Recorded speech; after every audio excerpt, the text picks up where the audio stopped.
Hello everyone. Welcome to my YouTube channel. In today's video we will see the history of Toronto. Toronto, the largest city in Canada, has a rich history that spans thousands of years. The region has been inhabited by Indigenous peoples for thousands of years. Toronto's history dates back long before European explorers arrived. The Huron-Wendat, Haudenosaunee, and Anishinaabe peoples were a few of the indigenous tribes who first occupied the area.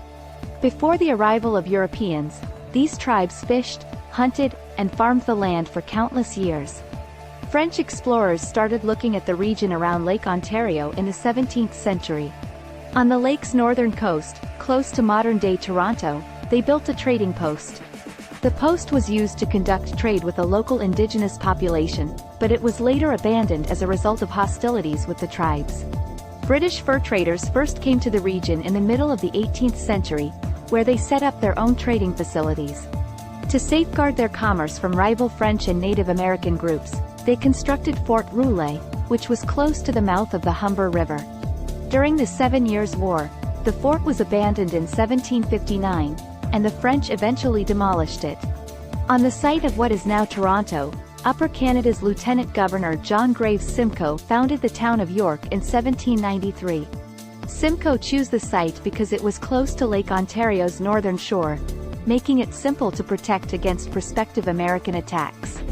The Duke of York, who subsequently became King George IV, inspired the town's naming.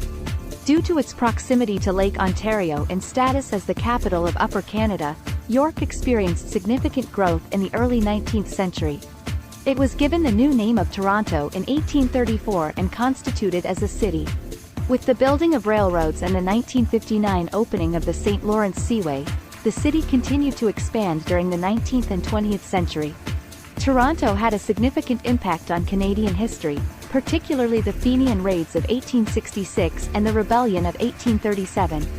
William Lyon Mackenzie, a politician and journalist, led the 1837 rebellion. Mackenzie staged a rebellion against the government in Toronto because he was fed up with the British colonial administration and the lack of democracy in Upper Canada. Although the uprising was quickly crushed, it helped bring about certain democratic reforms. Irish Americans who intended to take control of the area and form an Irish Republic launched a series of operations against British North America in 1866 known as the Fenian Operations. One of the main targets of the invasion was Toronto, but Canadian and British soldiers ultimately routed the Fenians. The 1933 Imperial Conference, which represented a turning point in ties between Britain and its former colonies, took place in Toronto as well. The British Commonwealth was established as a result of the conference, which was attended by representatives from Britain, Canada, Australia, New Zealand, South Africa, and Ireland. Toronto developed into a significant industrial hub in the 20th century, home to businesses in the steel, automobile, and textile sectors.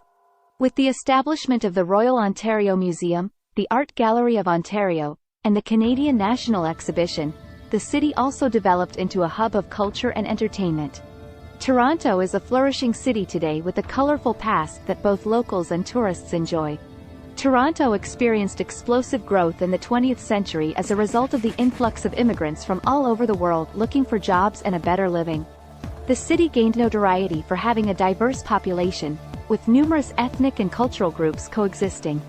Toronto experienced a period of fast expansion and modernization in the 1960s and 1970s. The downtown area saw the construction of numerous new high-rise structures as well as new motorways and public transportation systems. The city also had a significant impact on the 1976 Summer Olympics, which helped to establish Toronto as a global city. Toronto grew and prospered throughout the 1980s and 1990s, but it also encountered new difficulties. The city was plagued by problems like escalating crime, income disparity, and social instability. However, because to groundbreaking initiatives like the Harbourfront Centre and the revitalization of the Distillery District, Toronto also rose to prominence in urban planning and design. Today, Toronto is a thriving, multicultural metropolis with a population of over 2.7 million. It is renowned for its strong arts and culture scene, top-tier research institutions and universities, and its expanding technology industry. The Toronto Stock Exchange, the ninth largest in the world, serves as one of the city's key financial hubs. Numerous museums and heritage sites spread out over the city help to celebrate and preserve Toronto's past. These include the Toronto Islands, the National Historic Site of Fort York, the Ontario Science Centre, and the Royal Ontario Museum. The city also holds a variety of yearly celebrations and festivals, including Carabana, Nuit Blanche, and the Toronto International Film Festival. In general, the history of Toronto is a rich and varied tapestry that reflects the many peoples and cultures that have contributed to the establishment and development of the city. Toronto's history is an intriguing and motivational tale that is still being told today, from its Indigenous origins to its current position as a global city. Hope you like the video. Don't forget to subscribe, like and share. Keep following us for more interesting videos.